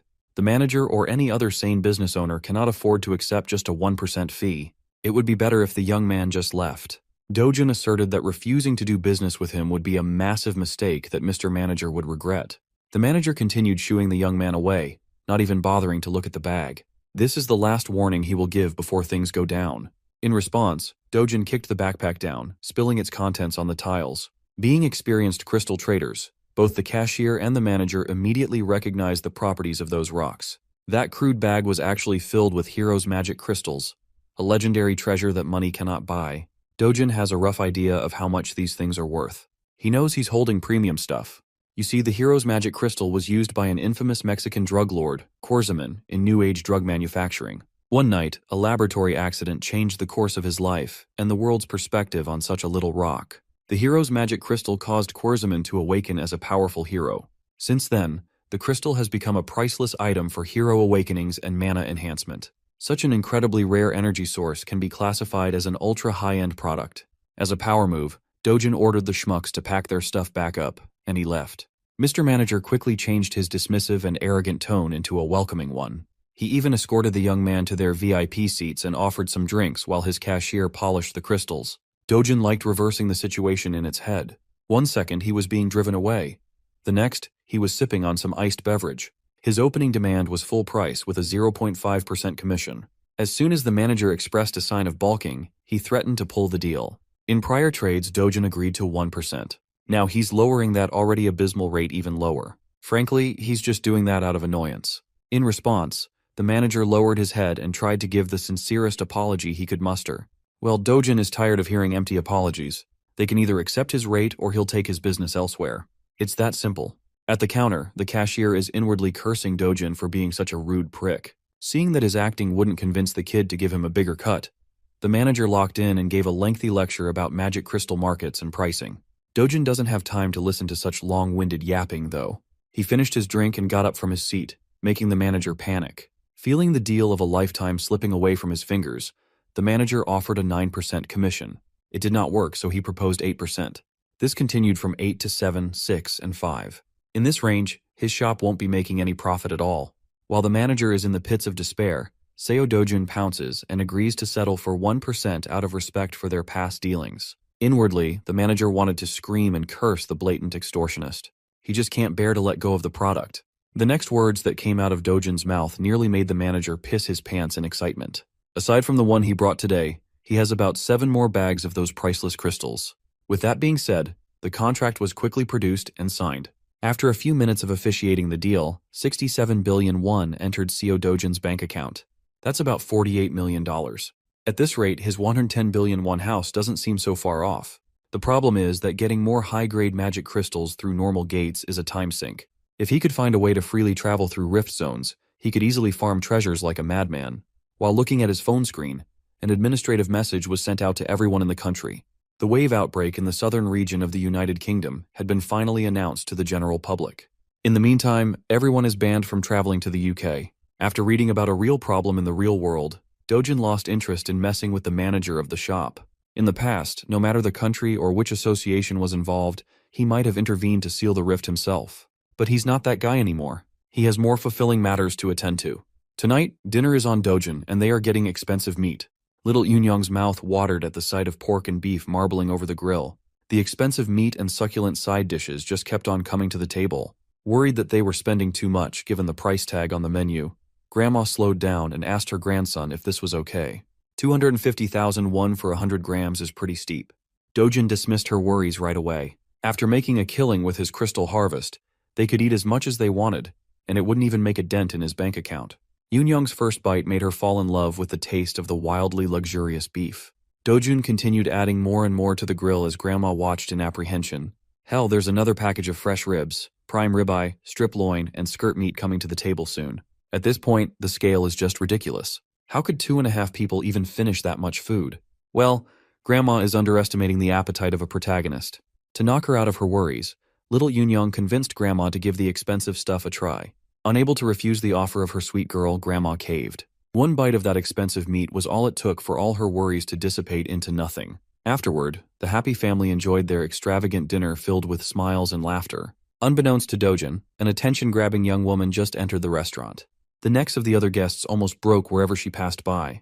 The woman made a beeline towards Seo Dojun and decisively called his attention. She just wanted to talk with him for a moment. Nothing more, nothing less. Before she could elaborate on her reason, Dojin cut her off for interrupting his family's dinner. If she wants to say something to him, she should come back when the fricking meal is over. Hyun Ju-yeon pulled out the name card, hoping that the young man would change his tone upon her name. Much to his dismay, Dojin just kept on grilling and eating meat, disregarding her presence altogether. And so, the renowned S-rank hunter swallowed her pride and patiently sat in the restaurant's waiting room. With a star like her sitting within normal people's vicinity, she naturally became the center of attention. Men and women kept stealing glances at the woman standing at the pinnacle of heroism. She's not only fourth in the national rankings for S-class heroes, but most people would also even place her within the top 10 most beautiful heroes in the world list. Every civilian around was asking the same thing in their minds. Who the hell is making Hyun Ju-yeon wait? Ignoring the blatant whispers around her, Ju-yeon recalled the brief interaction she had just a few minutes ago. As far as she knows, Seo Dojun entered his first gate 2 months ago. He made it out alive and is now under suspicion of becoming awakened. He was widely believed to have died in the recent Mapo Rift incident, but here he is, alive and eating with his family. Aside from all the details that don't seem to make sense, a single sharp look from the young man had an S-ranker like Juyan on edge. A newly awakened guy cannot possibly reach S-rank in under 2 months, right? Even the oil tycoon Kafmor, who spent his wealth on magic stones, took about 5 months to reach the peak. Rationalizing what she felt, Juyan reckoned that Dojin must have some kind of unknown special ability. Finally, Dojin, Grandma, and little Yunyang have filled out with their bellies full and their mood lifted. Near the exit, Juyan walked over to finally have a conversation with the mysterious young man. Before she could open her mouth to speak, another party sauntered into the restaurant with an air of superiority. Dojin's eyes turned sharper than usual at the sight of the man. This skeevy-looking bastard did not expect to see Seo Dojin alive and kicking after their excursion in one of the deadly gates, the lunatic Kang Chilwoo. He's actually quite amused by Dojin's cockroach-like resilience. Even Juyan seemed to recognize the troublemaker in a single glance. In the middle of the restaurant, tensions rose as silence filled the air. Dojin chose to ignore the bastard's shallow insults and called Juyan over. Chilwoo was taken aback to see an S-rank hero speaking with the cockroach. Dojin requested that she take care of his family for a little bit. All she has to do is flag a taxi so they can ride away and go home. It would be more convenient if they were far away while he collects an overdue debt with a mongrel. Thankfully, Hyunjuyan is a very reasonable young woman. She did what Dojin asked and assured Grandma and the little girl that everything would be fine. She waved at them goodbye, but their concern was evident. Juyan awkwardly stood there as the taxi departed. As soon as they sped away from the restaurant, a resounding and crisp sound of slapping echoed inside the establishment. With his loved ones out of the picture, Dojin can finally drop the PG act and slap a bitch. He moved so fast that Chilwoo did not even see his swing. He only felt the stinging pain in his cheek. Embarrassed by such a humiliating attack, Chilwoo gritted his teeth and charged forth to retaliate. One of the servers tried to break the fight up, fearful that the Awakeners might destroy the whole restaurant if the conflict escalated further. Her reasonable request was met with unreasonable violence. Fortunately, she wasn't harmed too badly. Seo Dojun calmly told everyone to get out and clear the room for their safety. Chilwoo is really easy to trigger. He's a muscle-brained idiot who can't even think of good trash talk. For that, he was punished with another strike to the face. He was completely caught off guard, feeling a knuckle make contact with his head. Kang Cheolwoo is the bastard who locked the original Seo Dojin in a gate, leaving him for dead. Even though he was not the one personally slighted, our MC still harbors a deep resentment for this fuckface, and he wants to talk. Cheolwoo, the goblin-looking goon, snickered as he brought up how that evil stepmother of Dojin's made the whole thing happen. Seeing that extracting info from this idiot was a lot easier than he thought, Dojin pulled his phone out and pressed the record button on the video app. He just needs a clear and concise recording of the confession, and his life will be a lot simpler in the future. Once again, Cheolwoo was insulted by his nonchalance. He gathered power in his fist, called Dojin's mother a whore, and attacked with unmatched intensity. He intends to finish the job that he failed. He wants to kill Seo Dojin once and for all. Unfortunately for the big goon, his primitive attacks are no match against the expert manipulation of Chi. Dojin met the violent punch with a soft touch and sent the enemy's fist flying as though it just hit an impenetrable bouncy barrier. Kang Cheolwoo had never experienced something like this before. Normally, he would just brute force his way through anything and everything to kill. Now it seems like he's going up against someone far beyond what he can comprehend with his tiny little pea brain. Suddenly, he was pushed off his feet. Dojin followed his body's trajectory like a hunter playing with his prey. Sounds of fists cracking a skull echoed throughout the restaurant as the server from earlier tried her hardest to dial the police. Before she could press the call button, a dainty hand pulled the phone away. With a bright smile, Hyun Ju-yeon assured the server that she would take care of everything, so there was no need to involve the authorities. The server was just glad to see a comforting face in the middle of her breakdown. Slaps, scratches, and punches landed throughout Kang Cheolwoo's body, not giving him any chance to catch his breath. As far as Ju-yeon knows, this lowlife is a B-rank hero. With that rank, there are not many people who could beat him up so helplessly. Based on this beatdown, Dojin might be classified as an A rank. Well, even if that's true, the fight still seems a bit too one-sided. Before things could get any worse, Hyun Ju-yeon carefully called Dojin to stop for a moment. She's just worried that Kang Cheolwoo might die if the beating goes on for longer. Deciding to listen to her words, he dropped the goblin goon's limp body on the ground and wiped his hands. Seeing as there's clearly some vendetta between the two, Ju-yeon asked the young man how much he knows about Kang Cheolwoo. Dojin might not know the whole picture, but he knows enough about the bastard to exact vengeance. Hyun Ju-yeon warned him that this piece of dirt, Kang Cheolwoo, is connected to Kang Young-pyo, an S-rank hero. Well, Dojin already knew that fact, and he didn't see any problems. Ju-yeon had never met anyone so reckless and insane. This dude doesn't even care about whatever consequences he might face at the hands of an S-ranker. Hyun Ju-yeon elaborated that Kang Youngpyo is very protective of his delinquent cousin. This restaurant incident will surely reach the ears of that powerhouse. When that happens, blood will be spilled. Dojin scoffed at Ju-yeon's worries.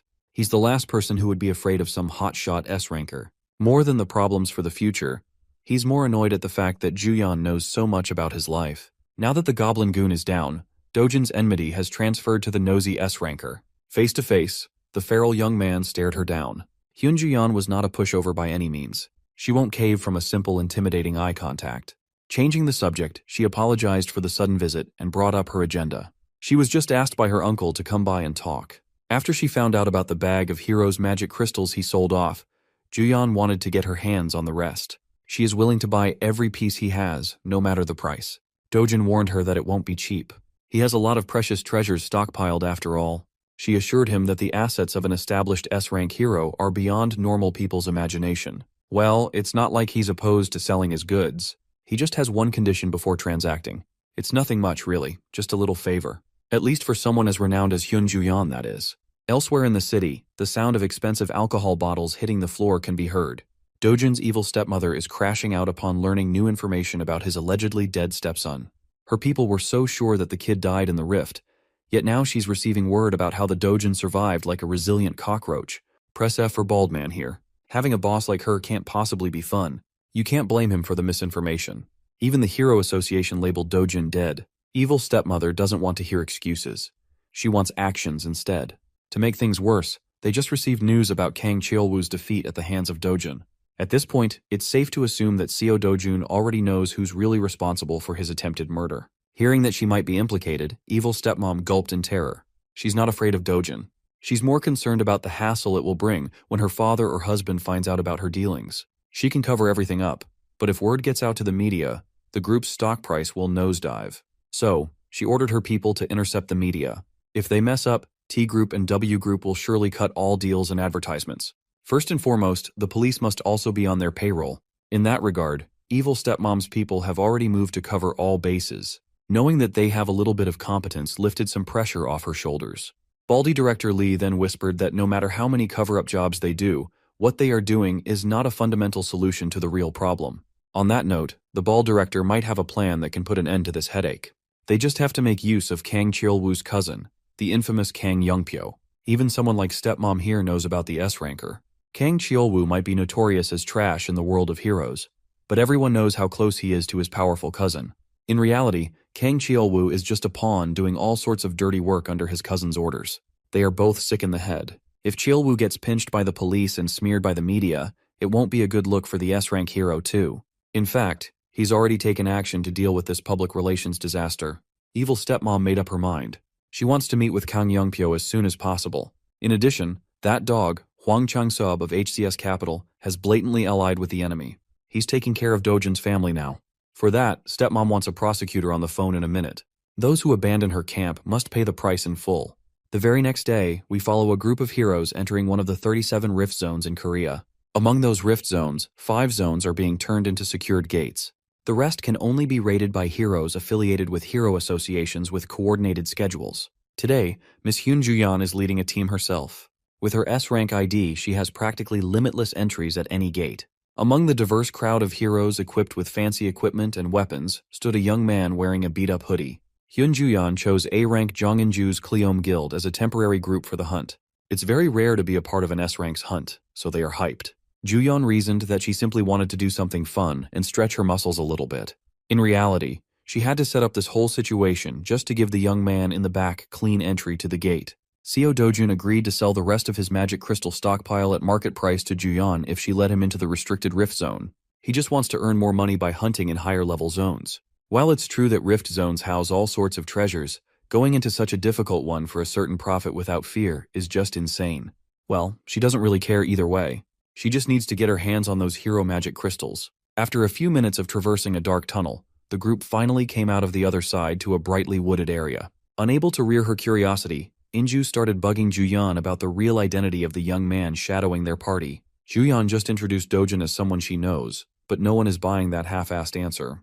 Inju speculated that he might be Queen Ju-yeon's boyfriend. Tired of all the buzzing, She gave Inju a partial truth and confessed that the young man was there because she owed him a favor. It's not every day an S-rank hero owes someone. While the party was lost in their respective conversations, a giant shadow blotted the sun from above. Everybody turned their eyes to the skies and saw the beast. Being an A-rank guild, the Cleome heroes instantly responded by drawing their weapons and getting into their respective positions. The first encounter was none other than the fearsome cockatrice. Like the expert raider that she is, Juyeon took charge and barked clear and concise orders. Jinju and Doyeon are in charge of defense, while Sungho aims for the legs. Before she could finish assigning everyone their roles, a figure blurred as he shot past everyone. With a single impactful leap, he closed the aerial gap between him and the flying beast. Seo Dojun disregarded the long-winded group plans and leaped for a one-on-one with the bird. The Cleome heroes were slack-jawed. They have never seen someone so brazen. Gathering energy in his fist, Dojun prepared for first blood. Prior to his charge, Guildmaster Inju is stressing over her bad luck.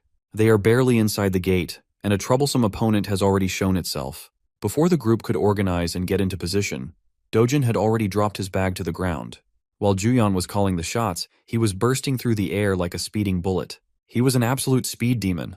In one jump, he neutralized the bird's aerial advantage. Up in the skies, he took control of the field without a problem. His fiery energy was thick and burning. The overgrown chicken did not have the speed or reaction time to block the incoming attack. As a result, it was forced to eat a full-powered punch to the beak. The bird is on the ground, and the human is up in the clouds. It was quite a poetic reversal. Dojun landed in front of the group. He did not even break a single bead of sweat. The cockatrice is on the verge of death, the mark of his fist visible on the side of his face. The Cleome Guild people stood dumbfounded alongside their S-rank carry. They bore witness to the brutality of what happened next. Dojun lifted his leg and started stomping on the bird's head until it was reduced to meat paste. It might seem too much, but killing a cockatrice requires a lot of force. With every stomp and kick, the sound of skull cracking and blood spurting mortified the group. Now Inju is really curious as to who that guy is. In all honesty, Juyeon wasn't really sure herself. All she knows is that Seo Dojun is a really strong human. Well, calling him simply strong is a huge understatement. There are only a select few heroes who can do what Dojun just did. Killing a cockatrice in one blow is no ordinary feat. Juyeon downplayed the achievement by bringing up her sister. That woman belongs to that elite list of outstanding heroes. Still, Inju can't just get over the fact that a hidden powerhouse is among them. She watched the entire sequence and was in awe the whole time. Juyeon took note of the young man's monstrous power and decisiveness, her curiosity deepening. She turned to Inju with an impromptu change of plans. For now, she wants to go to the center with Dojun, leaving the rest of the group on the outskirts. Juyeon carefully approached the young man, expertly carving the cockatrice's corpse for loot. Before she could speak, he preemptively asserted that he wouldn't share loot with people who contributed nothing to the kill. Thankfully, Juyeon is not one to eye a few pieces of magic crystals. She just came over to propose that they go a bit deeper into the gate, head somewhere more challenging and fitting to his current abilities. With a smile, he readily accepted the invitation to hunt and loot more. Juyeon knows the layout of this gate quite well, so she will take the lead. All Dojun has to do is follow closely so he won't get lost. Without warning, she sped off into the distance, her speed causing a sonic boom. Dojun calmly watched as her figure vanished into the horizon. After slinging his bag to his back, he took a running pose, storing energy in his muscles. With an instant first step, he kicked an explosion that almost blew the Cleome Guild heroes away. Inju reckoned that if Juyeon is a bullet, then that man moves like light itself. Left by the two powerhouses, the miscellaneous heroes turned to their guild leader for their new plan. Of course, trying to follow those two ahead is utterly impossible. Today they must accept that they are sidekicks and small fries. Nevertheless, this is still a decent gate with plenty of monsters to hunt around the outskirts. In the outside world, normal people praise them as powerful A-rank heroes. But in front of a real S-ranker, they are not even worth mentioning. Juyeon and that man are leagues above the entire force of Cleome Guild. Speaking of those two, their race across the woods is proceeding hastily. While maintaining breakneck speeds without much effort, Juyeon kept on checking her flank for signs of Dojun. Upon seeing no signs of the guy, she started softening up and thinking that she might have overdone the initial run. While she was thinking of slowing down, Dojun suddenly appeared by her side, asking if they could go a little faster. Juyeon's concentration broke and she almost tripped over. She had never experienced something like this before. Someone can actually keep up with her in terms of racing. When it comes to speed, she's in the top 2 in the nation. But that list might need to be updated, given how Dojun is making her eat dust. A few moments later, he made a stop to tease her for being slower than expected when she was clearly running to flex her speed. While the S-ranker caught her breath, Dojun turned his eyes onto the view on the horizon. In front of them was a massive mountain range touching the heavens. When asked what was hiding inside that rocky range, Juyeon's expression turned solemn. That place is the lair of the thrift's boss monster, the Caesarian. You see, this so-called Caesarian is a giant 20-meter monster resembling the draconian wyvern. Juyeon doesn't even want to entertain the idea of subjugating that beast. You typically need at least 3 combat-oriented S-rank heroes to even stand a chance against such a monster. One thing Dojin knows about Caesarian is that it has a chance to drop the imaginary grade magic crystal, a treasure just below the highest grade possible. Since such an enticing reward is waiting for him, he won't let it slip through his fingers. Obviously, Juyeon is opposed to such a reckless idea. Well, Seo Dojin is fighting that draconic bastard with or without her. Juyeon watched as he fearlessly sped up, aiming to scale the mountains to slay the beast. She felt as though she did not have a choice but to follow him into insanity. Something grim awaits the duo inside the boss monster's lair. Bursting with unfathomable confidence to take down a beast that easily gives 3 S-rank heroes trouble, it really shakes Juyeon to her core. Do you know what's even more shocking? When she arrives at the site, she finds the same creature, the Caesarian, dead at her feet. The fight's already over, and she has absolutely no idea what the hell went down. Our boy casually plucks his knife from the creature's corpse, leaving her at a loss for words. Juyeon reflects her shock. The creature he just downed isn't just any boss monster. On that note, she talks about a prominent hero known as Park Hae-il who fostered a reputation for hunting down monsters like the Caesarians. Though he's an S-rank himself, the first time he went to hunt down the Caesarian, he was cautious enough to take 30 A-rank heroes along with him. And yet, even with all those precautions, the A-rank heroes didn't make the cut and were all slaughtered in the attempt. Park Hae-il was the only known survivor of the group who clung to the edge of his life by the end of the boss fight. From that moment onwards, the guy decided to rematch with the same monster. Only this time he was armed with 1 more S-rank and 100 A-rank heroes behind him. It's practically a small army at that point. The fight was brutal. They focused on piercing the creature's wings and negating its flight. The Caesarian of the time was then overwhelmed by a barrage of attacks from the heroes. This actually reminds me of the whole 100 men versus 1 gorilla debate that has been going around lately. My money is on the men, by the way, and the same is the outcome for the fight with the Caesarian, who ended up getting defeated. Despite this, only a handful of heroes remained from that battle. The rest, butchered by the beast's wrath. The damages they incurred that day were so prominent that Hae-il's guild, the Sweet Life, has yet to recover from it 3 years after the event. And yet, this one average-looking Joe has defeated the same Caesarian monster without much trouble. The funny thing is, with her constant glaring, he reminds her that she ain't getting any of these precious gems for standing around fighting the air. The remark may have annoyed her, but Juyeon is more focused on the ridiculousness of the man before her eyes. If she wasn't there to witness the battle, she would never believe in such a conclusion. The same terrifying Caesarian was taken down and obliterated in a single strike at the hands of 1 man. As for Dojin, my boy has successfully harvested the awesome-looking magic stone from the creature's body. He stares at it and tells her that he no longer cares about having an escort to guide him. From this point onwards, he's fine on his own. He also denies taking the rest of the valuables obtained by the dragon's body, such as its claws and teeth. Showing little to no regard for them, he turns back to reject her plainly, leaving the S-ranker stunned for life. Instead, he'd rather focus his energy on collecting the monster crystals. He even goes as far as to allow her to keep all of those valuables to herself as a form of payment. Juyeon takes a look at the creature for a moment and reaches the conclusion that she also doesn't need anything from the beast. It's evening now, and the rest of his group is shocked that one guy managed to collect 3 bags full of magic stones. It's an unbelievable sight even for the competent A-rankers. For their guild to have obtained the same amount, it would have taken them a minimum of 20 hours. And from the quality of the ingredients, even more than 3 days. It begs the question about the man's identity, and they're all staring down at Juyeon, who brought him along in the first place, and yet appears just as confused as them. Based off of Juyeon's own words, the A-rank guildmaster can't fathom how Dojin was able to beat the Caesarian without any proper equipment. With this accomplishment alone, he stands at the top of the hero ranks in Korea, unparalleled in his might. They really just said our boy is built differently. The A-ranker even thinks that he might be the strongest in the entire world at his level. It amazes her. Speaking of the guy, an exhausted Dojin returns with more bags on him. With just 1 day of hunting, he's already collected so much stuff. At this point, the group is starting to think that no one will believe them if they reported this to the outside world. Dojin's godlike power is the definition of insanity to accept. Speaking of which, they're explicitly told not to drop a word of what happened here today in the outside world, something they have to ultimately accept. The gorgeous S-ranker walks up to our boy and talks about a bunch of things. From a distance, it looks like they're a couple who is flirting with each other. But that's only in the eyes of their group mates. I guess they're trying to convince themselves that this is the start of a ship. They also think that he's the only guy in the world who looks like a proper fit for Juyeon, especially considering their monstrous strength. The funny thing is how the A-rank guildmaster quickly realizes that these guys aren't the perfect couple she envisioned them to be. Instead, it seems like they're having an argument from the looks on their faces. She can't believe that there's a guy in the world with the ability to talk down to Juyeon of all people. The shocking thing is how Dojun hands her a bag and leaves quietly without saying another word. It astonishes the guildmaster even more. As for the state of the backpacks and the contents inside he collected, Juyeon states his own words. Turns out that Dojun fears the possibility that he'll become an overnight celebrity if the outside world learns that he killed the Caesarian. Since that is a clear issue for him, he drops the responsibility of it upon her shoulders. Hearing his decision, it leaves the both of them baffled for words. But the irony in all of this is that the law of manifestation ends up turning true, and Juyeon gives birth to a curiosity to explore more about this mysterious young man.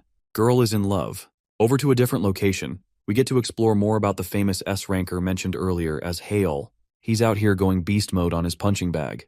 His assistant is in awe of his training because it seems like he's bursting out in rage. As mentioned before, he's the guildmaster of Sweet Life. The assistant helps him calm down, reminding him that a little bit of endurance will help him go a long way in these difficult times. Even the guildmaster agrees with that idea, believing that those who underestimate him will eventually suffer his wrath. And before long, there will come a time where everyone will be admiring his strength as the most powerful guildmaster. His assistant goes on to bring up Yahello's streak of hunting down Caesarians, which sets him apart from others, even going as far as to say that his name will be etched in the history books as the hero who defeated the Caesarian with the smallest squad. The funny thing is, that title will never be overtaken from Dojin by anyone unless Stephen Hawking steps out of the grave and pulls a miracle. The guildmaster shares his enthusiasm with the assistant, going on and on about his own achievements. At the same time, their guild has been suffering major losses compared to what it was 3 years back. And yet, the only thing that gives him a smile is the knowledge that he's the only one capable of best defeating the Caesarian, a fact seconded by his one-eyed servant. On topic of discussing high-ranking heroes, the scene switches to Kang Youngpyo's office, who is currently reading a report on Dojun's eventful evening with Cheolwoo and how he annihilated Youngpyo's cousin. Even though Cheolwoo's intentions were to lock the guy inside the gate and trap him for good, a plot twist happened, resulting in an awakening. Also, the client that has tasked them to take down Dojun is actually the executive director Hong Hee-ju, who is basically at the top of the wealthiest people in Korea. It doesn't make sense for her to single out a person as her target in front of Youngpyo's eyes.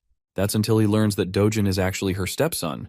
Though the boy was welcomed into their family at the age of 7, the moment Hee-ju's biological child stepped into the world, Dojun was kicked out of the family. This fact makes Youngpyo amused as he points out that not even being wealthy can save you from being kicked out. Discussing the payment for the hit, he learns that they're being given 3 billion won for the job, which is tiny in front of him. And then there's the fact that Cheolwoo finds himself at the edge of his own life from his battle against Dojun, suffering numerous burns and bruises. What's even worse is that he completely lost his sight and has become a cripple for life too. It only adds to the ruthlessness of Dojun's measures, to the point even a guy like Youngpyo has to acknowledge his actions. And yet, Youngpyo takes delight in the fact that he would have made sure to chop his limbs off on top of smashing his skull. At first glance, you guys probably were thinking that he's saner than his cousin, but now it's clear why he's even worse. While discussing the scene of their battle, it is brought up that Juyeon was also there and allegedly helped out Dojun in some way. This actually surprises him and he probes for more information about the situation. He doesn't get what's so special about Dojun. Unfortunately, not even his assistant knows anything specific about the meeting between the two as the case was quietly shut down. Pissed the fudge off, Youngpyo grabs his servant and roars at him to do whatever he can to uncover the status of their relationship, suspecting that they may have formed a deal of some kind. The assistant, completely devastated by his reaction, runs away to investigate right at once. Youngpyo is left with a temper tantrum smashing things around, reflecting that Hee-ju's men will come looking for him to fulfill the job that his cousin failed to do. At the same time, he's more than happy to take on the job from her. After all, she's a wealthy woman with Andrew Tate's level of money, so it won't be an issue for the greedy scumbag. And now for the scene with our boy, who is returning home after the raid. From today's experience, he's more than glad to have spent his time in a rift rather than a gate for proper hunting. It also complicates things because he might have to form a long relationship with Juyeon to ensure he stays on the low. Recalling their conversation, she straight up told him that people will become wary of her and ask around for the identity of the person who killed the Caesarian. Revealing them means inviting a lot of trouble. So for now, her plan was to store the valuables. And if he does want to become famous, she can happily reveal their existence to the world. In response, Bro chucked the bag to her to keep all the good stuff.